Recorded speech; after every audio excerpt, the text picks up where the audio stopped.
biblical model is to sow and then reap. And there are hundreds of verses on sowing and reaping. And the idea is you're supposed to save, save, save, and then get what you want at the end, right? Sow, and then you reap what you sow. The debt model is the complete opposite. You get into debt and get what you want now, and then you're enslaved for a while in order to pay off that debt.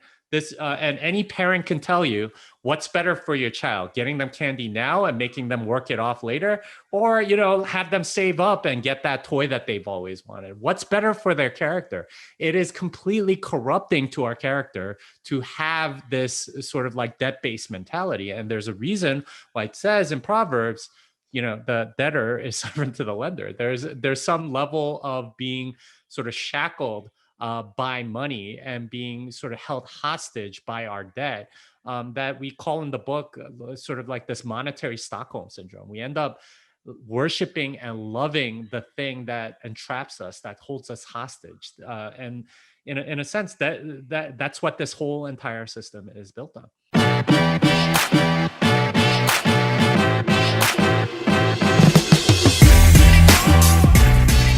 Welcome everyone to the Kingdom REI podcast. This is your host, Ellis Hammond, founder of the Kingdom REI Mastermind. And today we have an exciting, a fun, incredibly relevant episode. This is a real estate show and really an investment show. But today we're switching it up and we're talking about Bitcoin, because we have the author of a new book called Thank God for Bitcoin, The Creation, Corruption, and Redemption of Money, Mr. Jimmy Song. What's up, brother? Well, obviously a lot. Thank you for that lovely introduction. And I'm so excited to be here. These sort of podcasts are what I've been praying for. So very excited to talk to your audience. Well, what's cool, man, is so here's what's interesting. So you're talking to a couple things here, and this is why I find this kind of comical, and I'm laughing a little bit. I find this interview a little humorous for two reasons, Jimmy. The first reason is this: you're speaking to a real estate crowd, and 3 years ago, the word crypto or Bitcoin was laughable, literally laughable in the real estate community. Everyone said, definitely not, stay away from it. That's a hoax. You cannot be considered a serious investor, a serious financial person if you're investing in Bitcoin. That's a complete hoax, right? So in some ways, man, you would have not been invited to a stage like this 3 years ago, because the real estate world was so far behind that Bitcoin was never going to be considered. Agreed or not agreed on that? Yeah, I would say so. Although, one of my co-authors is a real estate agent, and he actually does quite a bit of selling and buying. Well, it's not because it's not because you were wrong. It's because people were misinformed, right? So that's one. The other thing is that there are probably some circles where think you probably can't even be a Christian and believe in Bitcoin, right? And that there is also this idea of Bitcoin of being deceitful or corrupt. Like, listen to Dave Ramsey, or any of these kind of more Bitcoin. It almost could be translated as the devil in some circles, is like what people want us to think about Bitcoin. And so we have this topic, crypto and Bitcoin, that we're talking about down the Kingdom REI show, man, that I think is absolutely going to blow and transform people's mind, because we're not just talking about why Bitcoin, but we are really getting the heart of the world of money and finance and decentralized versus fiat money, and how money actually works. And actually, even if Bitcoin is not the answer, the idea of decentralized banking literally could change the world. I mean, I think it will change the way that we think about money and finance. And that's what you're going to be talking about today. And I'm really excited to have you here, man. Yeah, and I look forward to talking about all of the different ways in which people have dismissed Bitcoin, because I think as Christians, we really need to look at this, because the current system is just so incredibly corrupt, and we don't recognize it because it's more or less the water that we're swimming in. Yeah. Jimmy, if you don't mind, let me pray for us, as I typically Sure. do, man, and we'll get in. So God, we thank you so much for this episode. Thanks that you have brought our paths together, and I just know that this is going to be a conversation that's going to challenge many. But I pray that we would be able to listen with open hearts and open ears, to really hear and sense what you're doing in our world and how we as Christians might be at the forefront of shaping culture and not in the shadows and especially not behind, but we could actually, in light of this conversation, be on the forefront of innovating technology and money and finance to really advance your kingdom throughout the world. And so we pray this in Christ's name. Amen. Amen. So, Jimmy, let's get in, man. Let's hear about you. Mm. I'm so interested about the person of Jimmy before the author, but the author behind the book. Kind of your background, and then I do want to get into this idea of money and into crypto. Yeah, sure. So I am a programmer and I have been since I was about 9 years old. I got my first computer from my dad, who I dragged to Toys R Us to get me a computer. I didn't even know what those things were, but I convinced him to get me one. This was a Commodore 16, not the 64. The 64 had all the great games. The 16 did not, but that was the model that was available at Toys R Us. So that's what I got. But ever since then, I've been a programmer. I programmed all through high school, and my first job out of college was at a startup coding, and I've been doing coding for pretty much my entire adult life as a career. And so that is what I am by trade. I am a programmer. I was a math major in college, so I have an affinity for technical things, and I have an affinity for looking at things from sort of first principles and trying to figure out what they do and how they work and so on. So that's me. I'm also married and have 6 kids. I've been a Christian all my life too. So it was a pleasant surprise to be able to get to write this book because I didn't actually think that these two worlds would collide. I got into Bitcoin something like 10 years ago.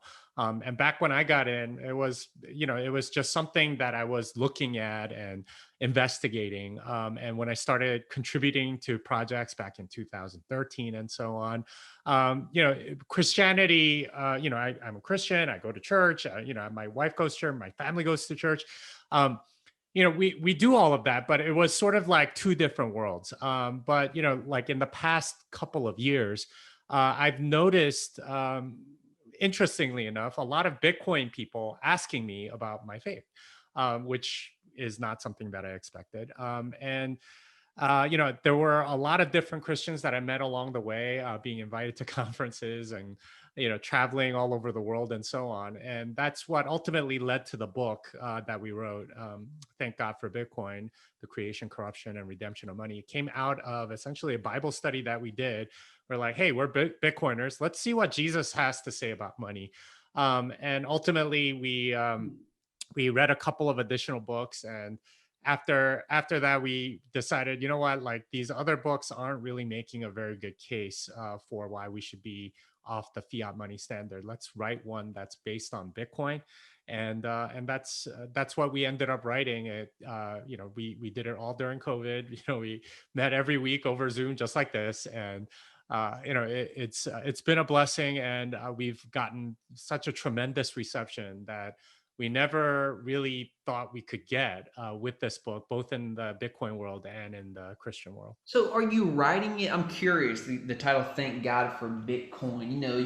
It could go religious or non-religious in terms of your audience. Who is your target audience? Is it written for a faith-based community, or is it written more for a secular audience? Yeah, so this is my third book. So the other two books that I've written, Programming Bitcoin, which is a book for programmers to learn the Bitcoin protocol, and the Little Bitcoin book, which is for non-programmers, doesn't necessarily have to be faith-based, but just something for people to learn about Bitcoin. Period. Those were my first two books. This one is definitely targeted at a Christian audience, and Wow. that's exactly who we had in mind when we were writing this book. Is okay, how can we tell Christians why we think Bitcoin is great and do it from a biblical perspective? There's a lot of verses that we put in there that talk about the various biblical perspectives on money, and how the current fiat monetary system really isn't a very good or moral money, period. And that's something that we really talk about for the first 7 chapters. We don't mention the word Bitcoin until chapter 8. And it's really about how corrupt the current system is and how Bitcoin is a way out of that system or a way to opt out of that system. A lot of people, I'm sure, listening to this podcast are probably familiar with gold. There are a lot of Christians, for example, that tend to be libertarian, that are sort of like gold bugs that want to go back to the gold standard. I'm here to tell you that gold had its day, and there are fundamental flaws to gold that make it very difficult to go back to a gold standard. Whereas with Bitcoin, you have a better scarcity than gold, a more decentralization than gold, and better portability than gold. And this is, I think, what money should be, and that's the case I am here to make before you today. So, Jimmy, by the way, I'm about to introduce you to a whole world of folks that you got to talk to, man. I know you're of the Mhm. Austrian view of money, Economics, yeah. economics. Yeah, so we're gonna have a lot of fun, man, and I can't wait to introduce you to some folks. But you keep talking about this fiat, the fiat currency, the system that we're currently using in banking, and the morality issue we have with that. So Mm, let's just get into this episode, man. I'm so excited. We only have so much time. So let's start there with going back to the simple question, man. It's just, how does our current banking system work? How does money mm. work? And why does that, do you think, have such a moral hazard to us as a society today? Yeah, so the current monetary system sort of very slowly evolved, and we talk all about it in chapter 2 of the book. Like, what's the history of money? How did we get to the current place that we're in? But basically, money used to be based on like metal or something scarce. So salt used to be money. That's where we get the word salary, for example, sal. Glass beads used to be money. Wampums used to be money. That's also where we get words like shelling out or clams for money. It literally used to be seashells that used to be used as money. And because there was a dearth of metals in the United States, a lot of European settlers actually ended up using wampums to trade as money. But as soon as somebody figures out how to make lots of it, those things stop being money. This is why we don't use salt as money anymore, or glass beads, or wampums, or rye stones, or a lot of other things. We still use gold to some degree, but that's because it is actually scarce. And gold has this very interesting property that it's very, very difficult to find. And the complete stock of gold in any given year is 50 times the amount that's produced. So every year, there's only about 2% more gold added, no matter how hard the gold miners seem to try. And that's been the case for something like 5,000 years. So it has that very interesting scarcity property. And that's what makes kind of good money.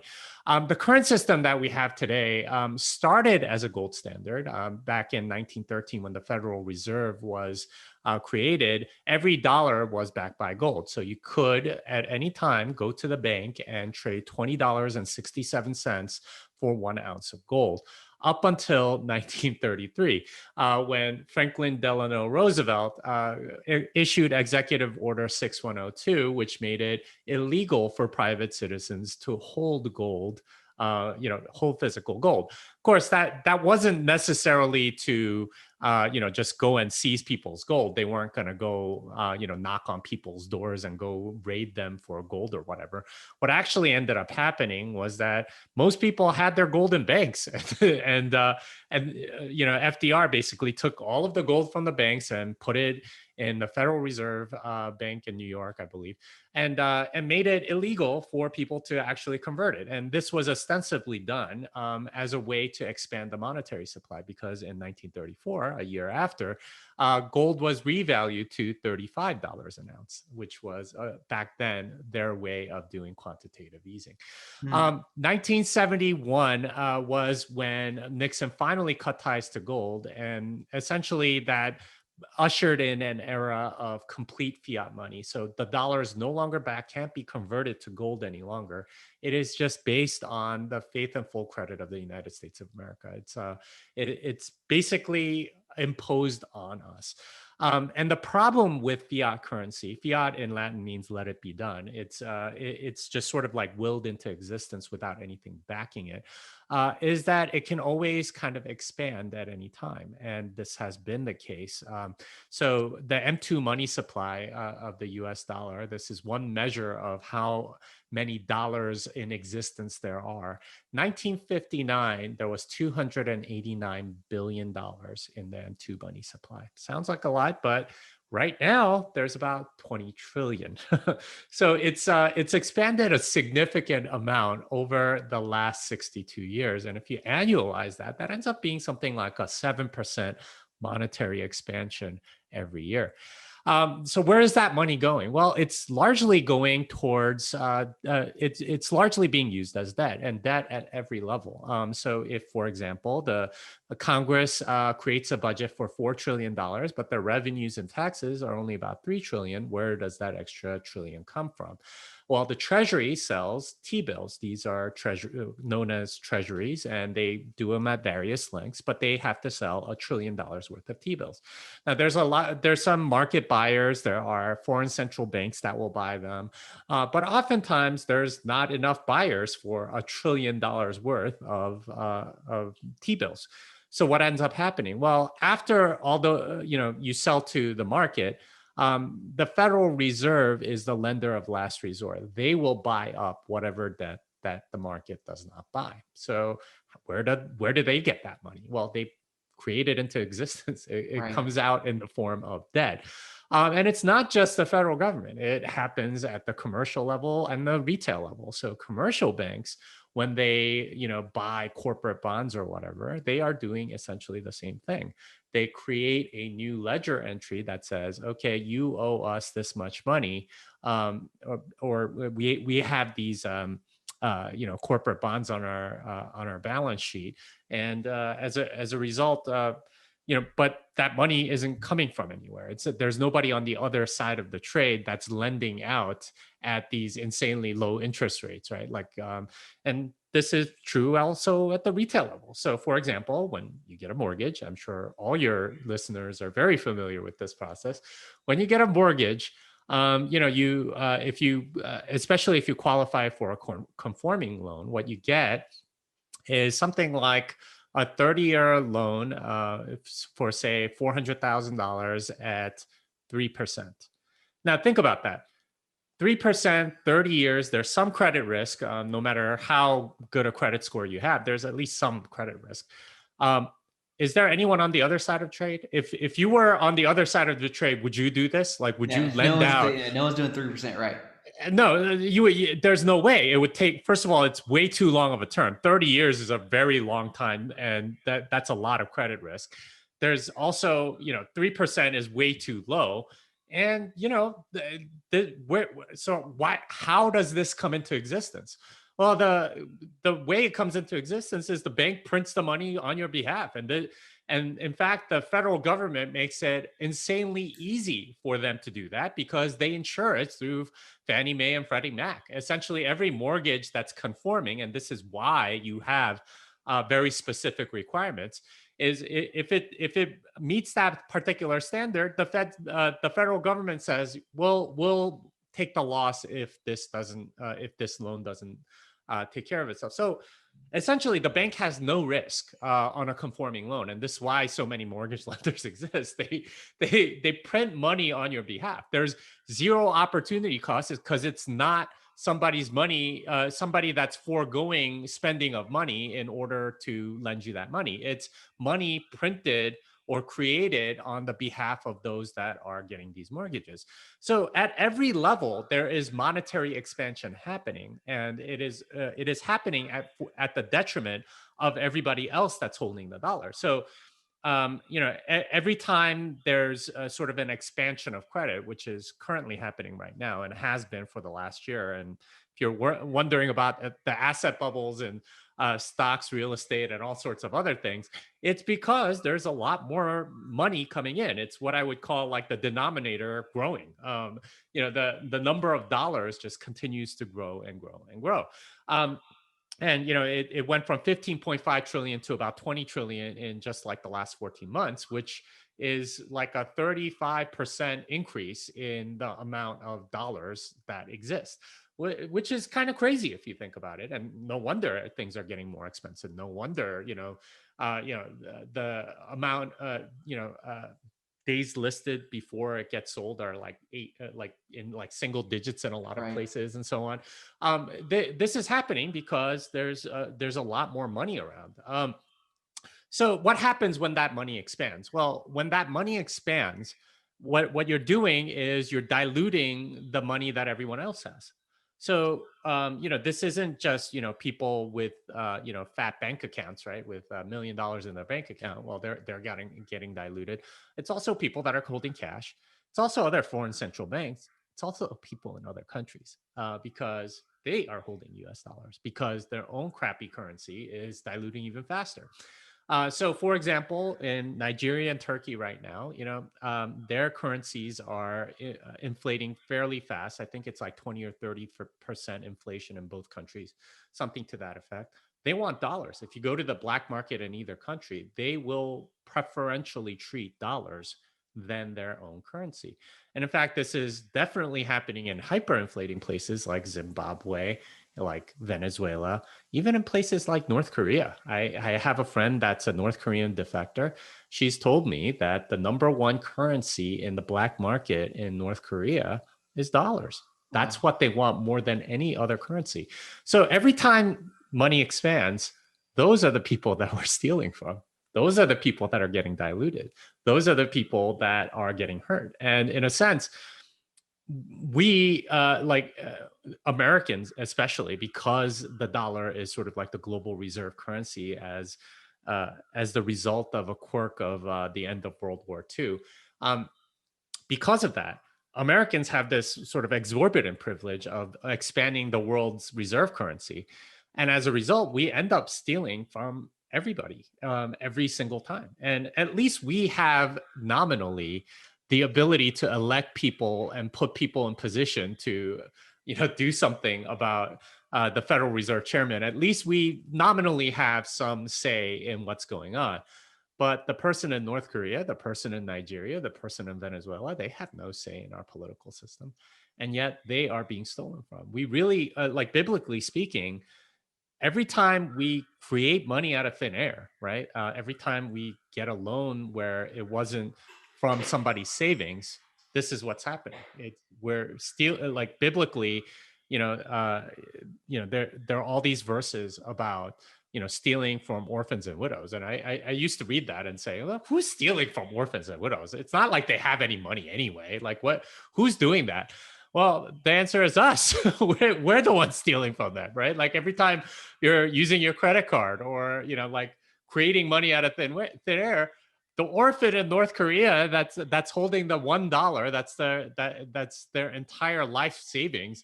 Well, that's getting diluted just a little bit, and this So is what's been for happening for for a very long for time. people who like just to pause for people who Hmm. might be maybe lost in this conversation or just need to recap Hmm. is you're saying by participating in a system that dilutes a currency that the rest of the world is banking on, we're diluting it by literally just printing a more of the dollar, more of money, right? And we're just Hmm. printing paper. It's diluting someone else's what they're holding on as value. That us by participating in that corrupt system, essentially involves us in that. And that's really that's really fascinating thought there, Jimmy. And I guess I'm curious just from a Christian perspective of like how much responsibility do we actually own of that, or do we just say, hey, this is the system in which like we live in this system? For example, we live in a Hmm. capitalistic society. Is it sinful to be a capitalist? I don't think so, but it's the system in which we live in, right? So how do you? And I don't want to get too off on this because I really want to Oh, get to the essence of why uh-huh. Bitcoin could be an answer for this. But I think I'd love to just hear you're wrestling with this as a man of faith and living into this system because you have a mortgage, I've heard you say, Yeah. right? So, what do we actually do about that?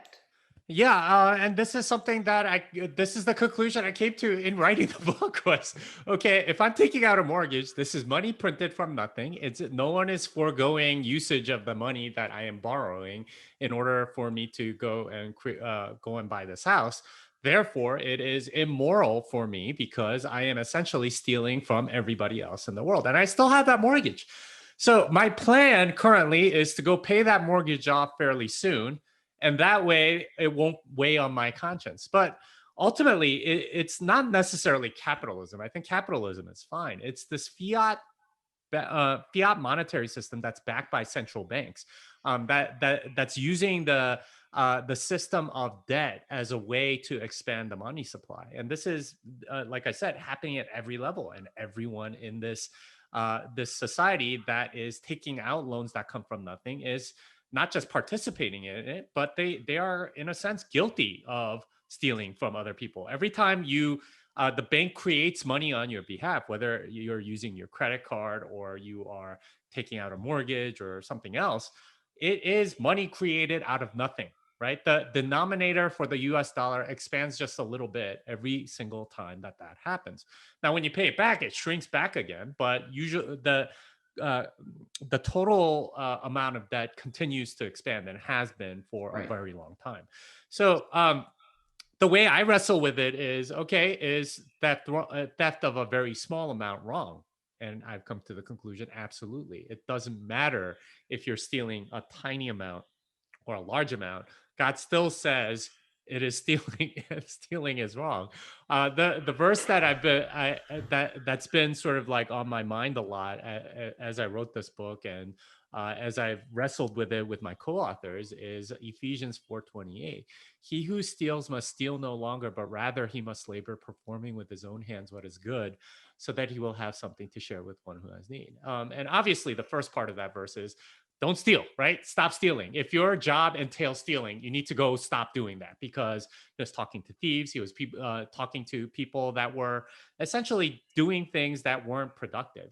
Instead, work with your hands. And, in biblical language, that's generally like, don't be a busybody, right? Like, don't be a what I would call a rent seeker, somebody that is taxing some transaction and making money off of that, but actually work with your hands and do something that is productive to society, that other people find valuable, that to share with one who has need. And these are lots of people in the market that have needs, and you are uniquely positioned as a child of God with unique talents and skills to provide something to the market that they might want or need as a good or service. That to me is the essence of what we should be doing as Christians in a capitalist society, is provide a good, work with our hands and provide something that people in the market need, instead of stealing, because there are many ways to make money stealing, and there are lots of people that are doing that right now, but that is forbidden according to scripture. So I mean, it's kind of a hard thing for me to say, because I know I'm in the middle of that, right? Like I have credit cards, I have a mortgage, Right, because couldn't but you argue that even just using the dollar is being involved? Like, how where do you differentiate between taking a mortgage and just paying for Mhm. your groceries, even if that's in cash, right? Like, Yeah. and I know the answer Well, is, I well, would I that's would why we say need a that, like, decentralized. yeah. Uh, Sorry. Uh, Finish your no, go ahead. question. I mean, that's where Uh, I'm wondering, like, where do you draw the line in this, right? And I yeah, know yeah. the answer is, hey, we need to get away from this fiat thing altogether. But even now, though, like, where do you draw the line in that? Well, I draw the line where you stop stealing. So, like, I think taking out a loan is stealing, but paying for something is not stealing, right? Like, if you go to the grocery store and paying for something in cash or with your debit card or something like that, that is paying something with, like, you're not stealing from anybody and doing any of that. You're um, you're doing what biblically you would call like a fair exchange. That's ultimately what you want in every exchange. And I think this is what pleases God, is when you do fair exchanges where you're not ripping somebody off or taking advantage of them. I mean, this is something that we recognize throughout the Bible. Like, a lot of the places where Jesus talks about money, it's really about treating people fairly. It's about not taking advantage of people or advantage of the situation for your own benefit, but to make sure that you're providing as much value as you are getting. So when I'm paying for groceries, I'm providing value. I'm giving them Right. cash, right? And I am also getting uh, whatever groceries I am buying.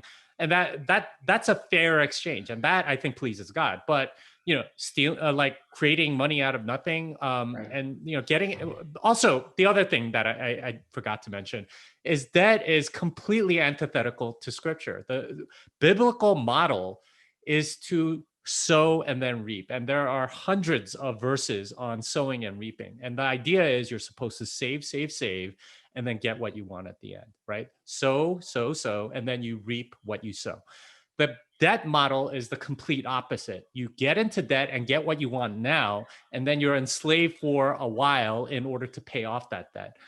And any parent can tell you what's better for your child: getting them candy now and making them work it off later, or have them save up and get that toy that they've always wanted. What's better for their character? It is completely corrupting to our character to have this sort of like debt-based mentality. And there's a reason why it says in Proverbs, the debtor is servant to the lender. There's some level of being sort of shackled by money and being sort of held hostage by our debt, that we call in the book sort of like this monetary Stockholm syndrome. We end up worshiping and loving the thing that entraps us, that holds us hostage, and in a sense that's what this whole entire system is built on. Very interesting. You're talking to a world of real estate investors, right? And so debt is the baby that so many hold on to, where, many would argue listening to this. And by the way, I don't want to spend much time here because I want to talk about Bitcoin here, but I do think this is really interesting. And I don't have this conversation much because debt is a tool, though, that we have been able to leverage as investors to actually do a lot of good, to actually create capital gains for people and to build wealth and to have cash flow that we can use and distribute, right? So Mhm. in some ways I understand where debt could be the slave holder, right? But in a Mhm. lot of ways it actually has been a lever for creating financial freedom for many Mm. others as well. And Yeah, I mean, so it certainly can be, and I don't think I have any issue with debt that is that somebody is lending to you, right? Like, so if I am foregoing usage of my dollars for somebody else's benefit, I would probably charge more interest than the typical interest that you can get, which is essentially printed out of nothing. But I don't have any issue with that, right? Like, if somebody is foregoing usage of that and is willing to take a risk on me, and I can get that loan, or the other way around, if I'm lending to somebody else and I am willing to forego usage of that money for somebody else, I think that kind of debt can be okay. And there's certainly a lot biblically that does allow for that. There's a lot of contingencies and things like that. Um, that I think is okay. It's the money being printed, into existence right. through debt that I have a serious problem with, Right. and Makes sense. that's where I think Makes it's sense. theft.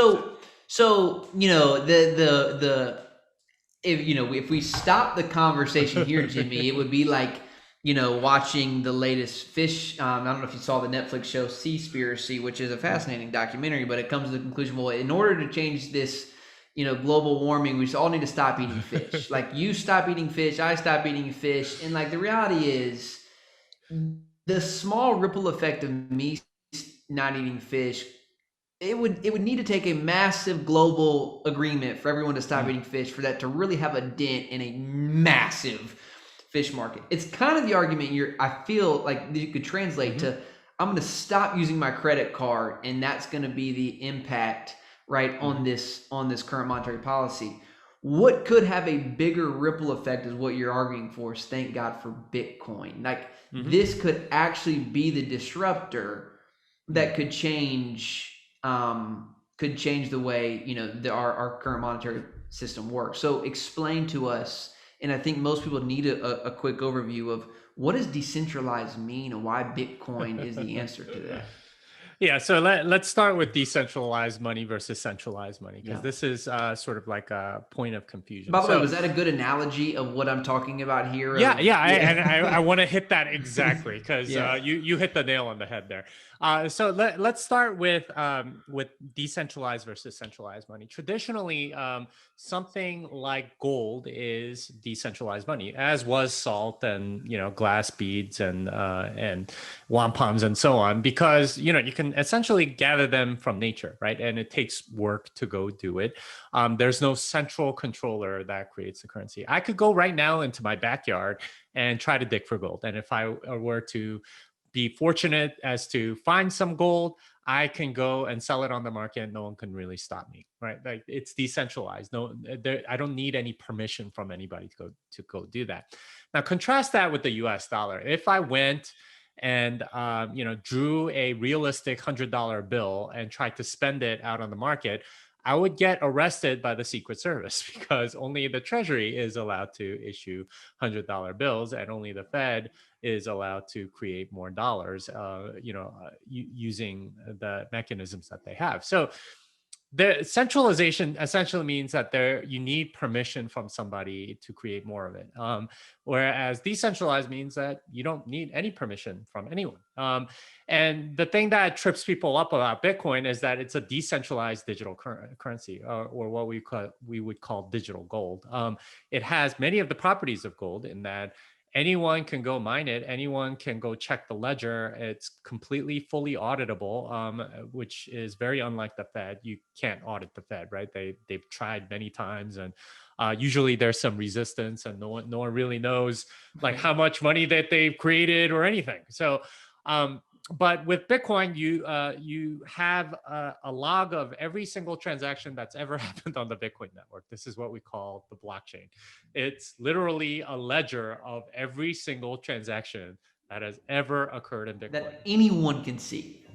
that anyone can see, that you can Right. go download right now and run your own software and audit the entire thing and say, okay, like, were there any rules violated during the last 12 years of Bitcoin's existence? And this is not a small file. It's like 300 gigabytes of data. But if you're running a node, as we call it in our space, you check the entire blockchain and make sure that it conforms to the rules that were there from the beginning, which is that there can never be more than 21 million, that there's a certain emission rate, that transactions aren't creating money except for very special transactions that create that bring money into bring bitcoins into existence. Again, that is limited to 21 million ever. But you can audit the entire thing, and that gives it like an autonomy that we've never really had before with currency. I can go audit the entire transaction log of every Bitcoin transaction that's ever existed.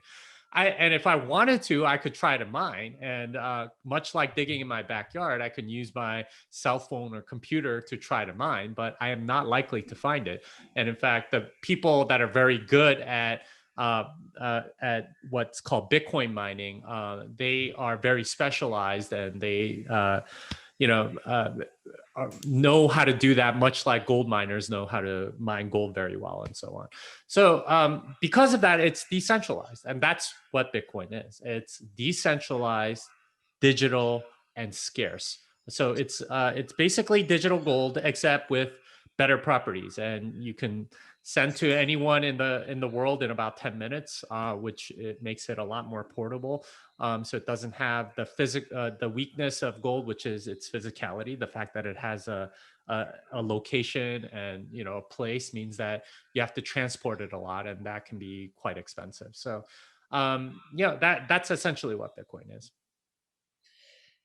Very interesting. So I hope people understand that like that's why it's the idea of it being decentralized is because anyone can essentially go out and and mine it, and there's a Mm-hmm. ledger for it. You can go track it. Here's a question about decentralization, Jimmy. That this is very recent. Elon Musk has Mm-hmm. tweeted about this.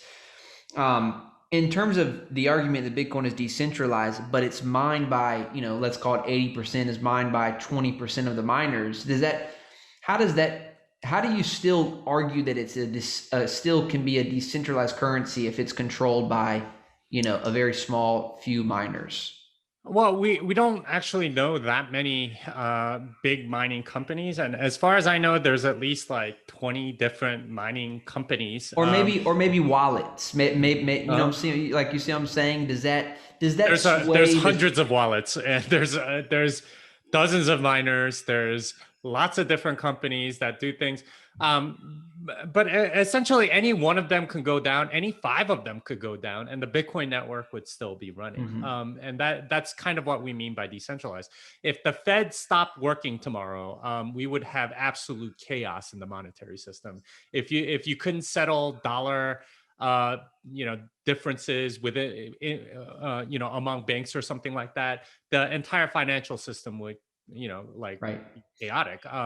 There's no single point of failure or anything like that. So that's what we mean when we say decentralized. Let me ask you this. Why do you see, and I would probably, I agree with you, Eric. I think I Mhm. know your answer, but I want to hear your thought is, why do you see it as inevitable that Bitcoin will become the currency of the future, that decentralized banking is the solution or the answer for a lot of the problems that we're talking about? Why do Mhm. you see it as an inevitable, and how long is inevitable? Yeah. Well, so I want to go back to something that you said before, the analogy that you made with, if I stop eating fish, then nothing's going to really change.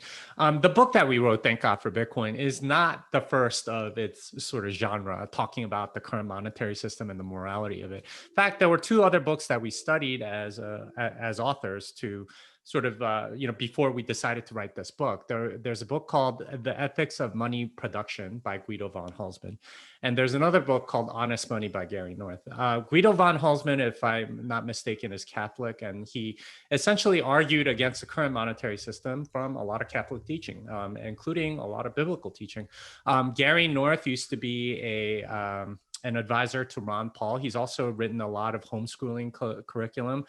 He's a Christian, and he calls himself a Christian economist, and he's written a lot on Austrian economics. And both books essentially made the same arguments that we did in the first 7 chapters of our book, which is the current monetary system is bad and it has some serious problems. It has moral consequences, including in the church, in politics, in our personal lives. It has all sorts of bad incentives.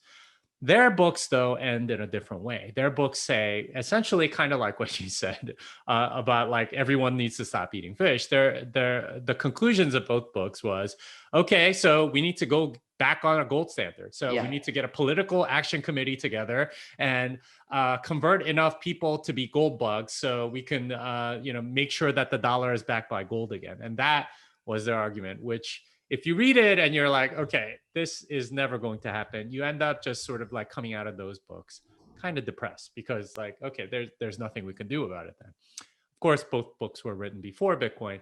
What we tried to do with our book, with the last 2 chapters, was to make that argument that, okay, you can opt out individually and you don't need the current monetary system.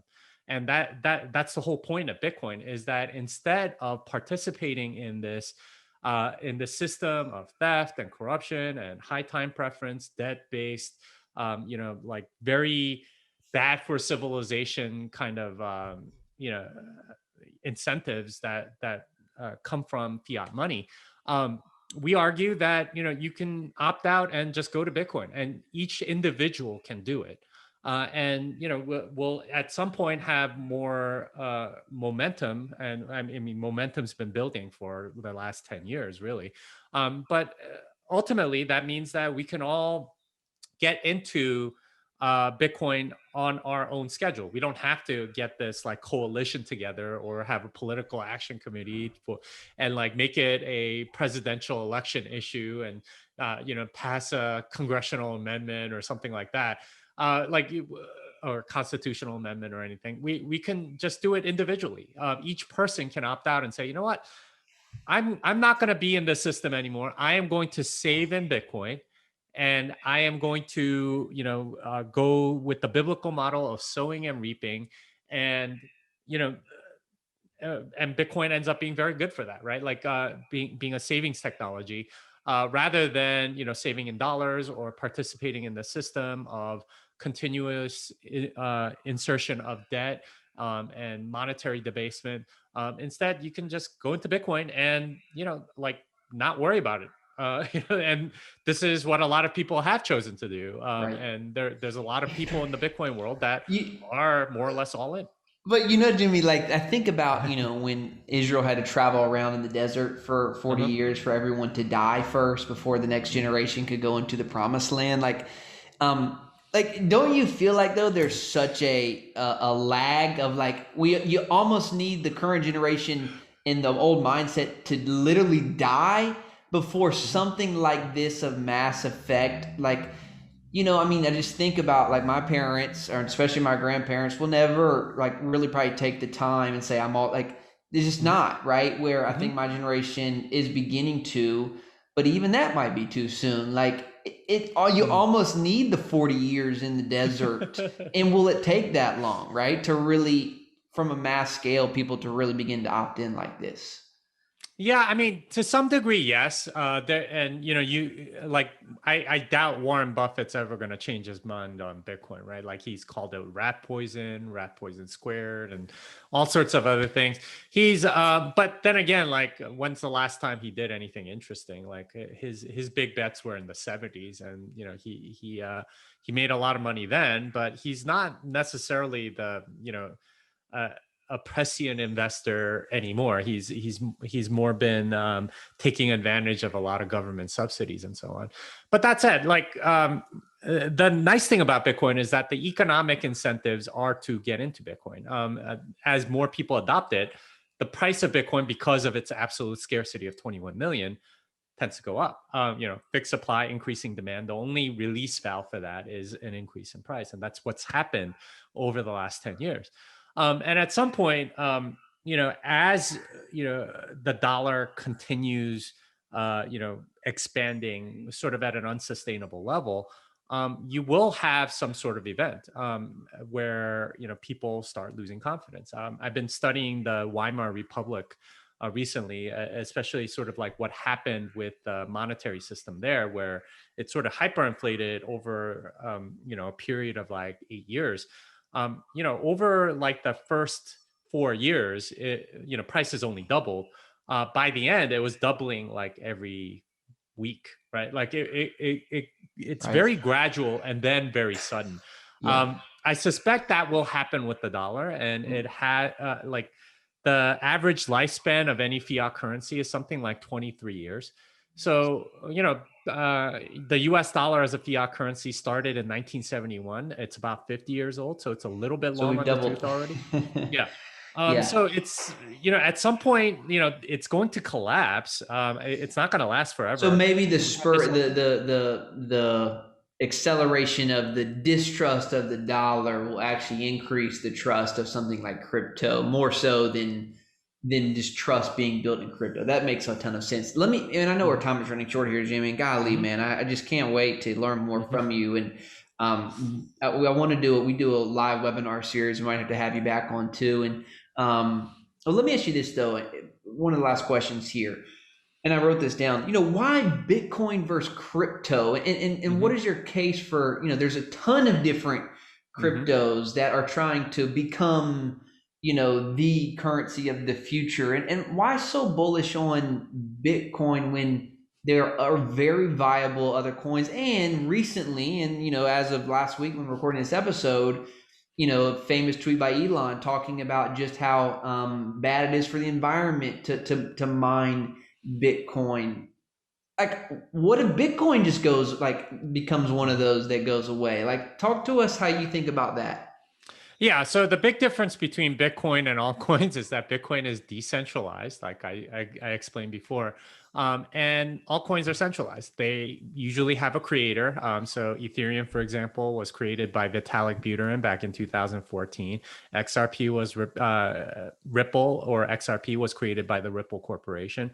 Yeah, there are so many others, but they all have a creator, a central foundation, developer team that decides what the monetary policy on that coin is going to be, whether or not they're going to bail out certain people, and what they're. I mean, some of them don't even have developers, but like basically they have somebody in control, and in that sense, it's not that different than fiat money. It's somebody that decides everything. So Ethereum's monetary policy has changed at least 24 times since its inception, right? Hmm. So that tells you, okay, they're not very different than the Fed, right? Like lowering interest rates or increasing interest rates based on what market demand might be.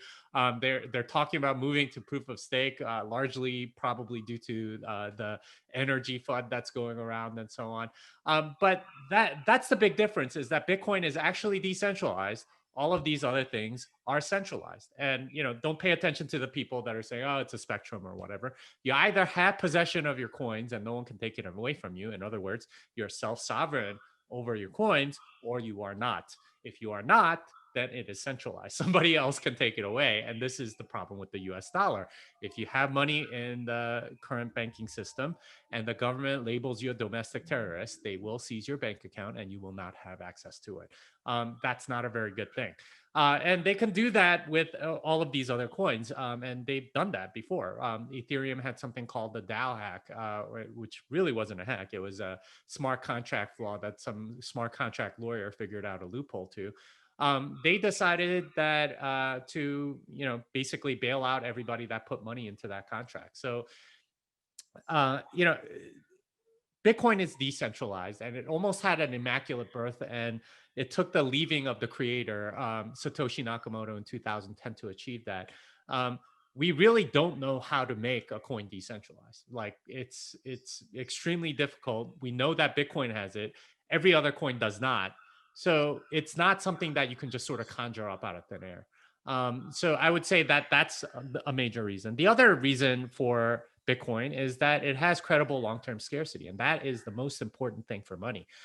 There's the reason why we don't use salt anymore is because somebody figured out how to mine lots of salt in large quantities. Um, the Bitcoin has a credible long-term scarcity. It's had 12 years, and the monetary policy has not changed. It's still 21 million. Whereas with a lot of other stuff, it changes constantly. Now, the other question you asked was about the energy concerns, and this is based on really bad journalism and really bad understanding of how power generation and power engineering works.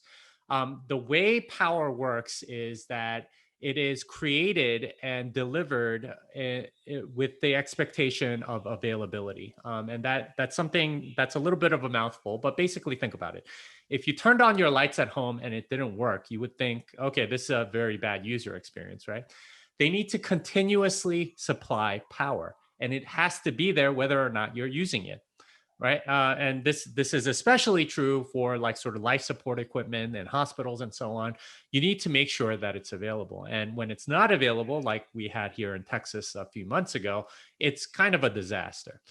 So power and energy is essentially created for sort of peak demand. So whenever people want whatever the highest amount of energy that people are going to want, they make sure that they can supply peak demand at all times, because you don't know when peak demand might be. You might have a heat wave next week. You might have a cold spell next week.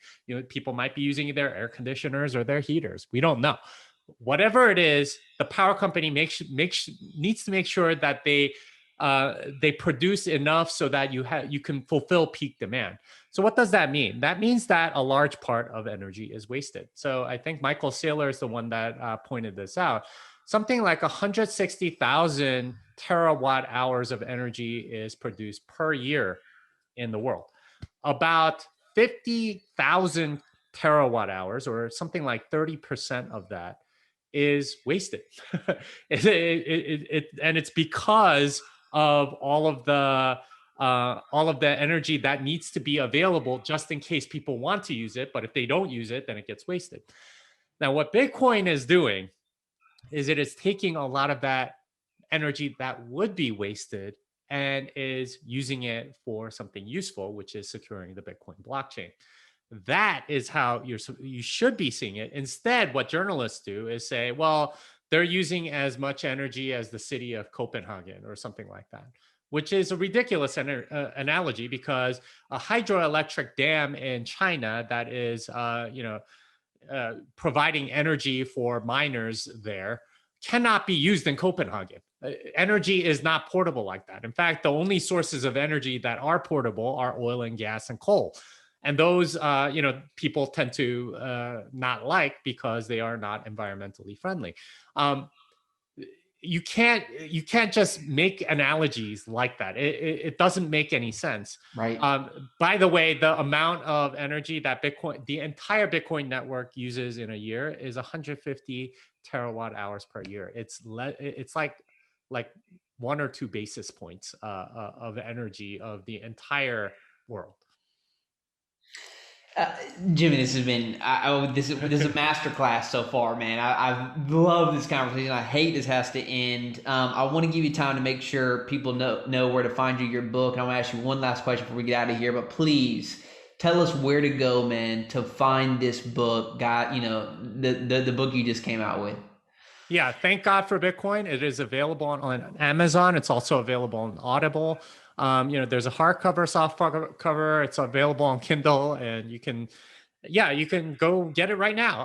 I think it's available in many different countries. We are working on a few translations because we got some requests to translate it into Dutch and Wow. Finnish for some reason. I don't know. We'll see where that goes. But yeah, it's available, and yeah, it's a very quick read. I think you can read it in one sitting if you wanted to. And because we had 8 authors, we had to be pretty economical with our words, and we were pretty ruthless with each other in terms of like extraneous sentences and so on. Really So cool. hopefully you can get something out of it. Thank God for Bitcoin. You can find it anywhere on the internet. It sounds like. Last question then here, Jimmy, is just, man, you want to make any predict? I mean, today I'm looking at Bitcoin. It's around $38,000. It's a huge drop from its peak this year. I'm guessing you're bullish. I mean, long term, where, as an investor, are you are you continuing to buy Bitcoin now? Just from an investor standpoint, as a group of investors, tell us your mindset and what you're doing. Yeah, I mean, I'm basically on a Bitcoin standard personally.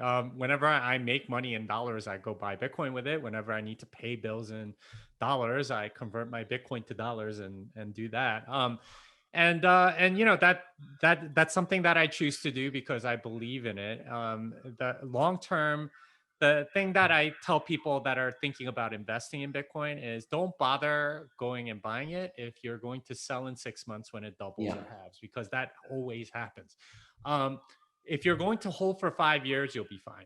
No one has held for 5 years and has lost money. If you bought in 2017, that was like the absolute peak of the last bull market. You could have bought at 19,000, which was the absolute tippy top. You would have still doubled your money, or you could have gotten it much earlier that year when it was $1,000, in which case you would have made 38x your money, and that's from 4 years ago. I mean, you're going to do fine if you're willing to hold for a long time. Yeah, you can't lose money if you don't ever sell, right, Jimmy? Well, the idea is that eventually we will have an ecosystem of Bitcoin payments and so on. I like to use my dollars first whenever I get a chance, just Sure. because I'd rather hold my Bitcoin. And there's a lot of Bitcoiners that have regrets over spending their Bitcoin, like back when it was $100 or something like that. So yeah. Jimmy, thank you, brother. Guys, if you're listening to this show, you've enjoyed it like I do, please screenshot, go share this on social media, let friends know, hey, wow, this has changed my mind, this has helped me, or man, listen, I totally disagree, but go share that too, because we really want to hear that feedback. And make sure you go look for Jimmy and his book, Thank God for Bitcoin. Jimmy, thanks again, brother, for your time, man. Everyone will see you next week. Thanks for joining the Kingdom RI podcast. Thanks for having me.